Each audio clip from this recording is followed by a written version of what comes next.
What's going on, people? We are Tottenham TV here, back with another video to bring to you today. Just a couple of updates, and to be honest, most of them are not very nice updates. And the one I'm going to start off with is Tottenham's all-time record goal scorer holder, Jimmy Greaves, who was taken to hospital yesterday with an unspecified illness. Nobody knows what it is as of yet, but it could be something to do with his stroke that he had back in 2015.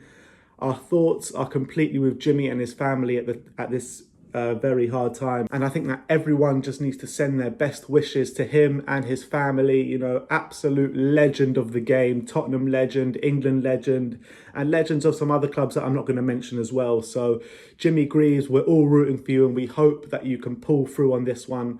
Absolute legend. We all love you to the bottom of our hearts. And moving on, what we're going to talk about now is Tottenham and their decision to furlough 550 staff. And there's been a very strongly worded message from the Tottenham Hotspur Supporters Trust and Ramon Vega and a few other players as well. And what we're going to start off with is the comments from the Supporters Trust. And they have released a very, very strongly worded statement after kind of making a few inroads behind closed doors with the hierarchy at Tottenham without being listened to. So now they have decided to go public, the Tottenham Hotspur Supporters Trust, and they have said that Spurs need to pause and rethink. We are now saying it clearly and in public. Do not further damage the club's reputation. You must listen to your fans.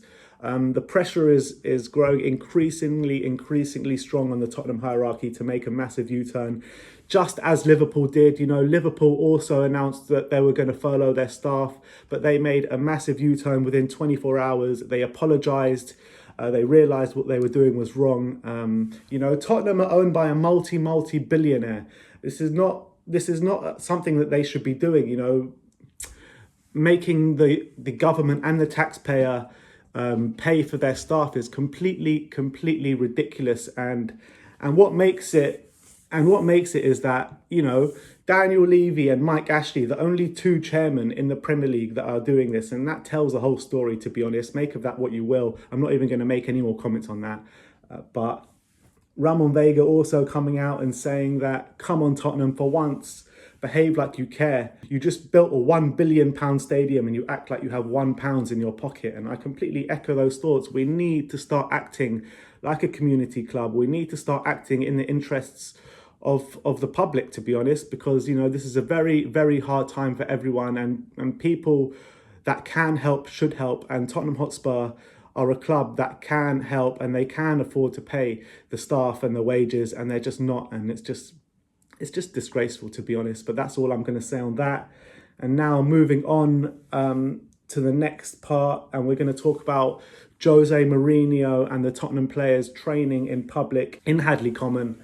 Tottenham have given Jose Mourinho and the players a warning, saying that they should be listening to the kind of government's guidelines on social distancing. Mourinho and the Spurs players kind of think they were social distancing, but we have seen pictures of players running together in the park, less than 2 meters apart. Yes, we have seen Tanguy Ndombele and Jose Mourinho training together in the park while social distancing, but we don't know what happens when the cameras aren't there as well. So players shouldn't really be doing this. They really shouldn't. We saw earlier in the week Jose Mourinho training their players online through cameras, through Zoom or whatever it was, and that's the way it should be. They should be setting an example to the rest of the country, to be honest. People that are in the spotlight should be setting an example, and they're just not. They're just not at all, you know. Tottenham are really not showing themselves in a good light in this current situation. First of all, you have the furlough thing. Now you have not respecting social distancing measures. So I, for one, are calling them out, and I really hope that they can make a U-turn or apologise or do something, because at the moment they're bringing the club down, which is really upsetting to see. And last but not least, what I'm going to talk about today is a statement yesterday by the Udinese director, who also is a major shareholder in Watford. and he has said the Belgian Federation has already sanctioned the end of the league despite threats of sanctions from UEFA.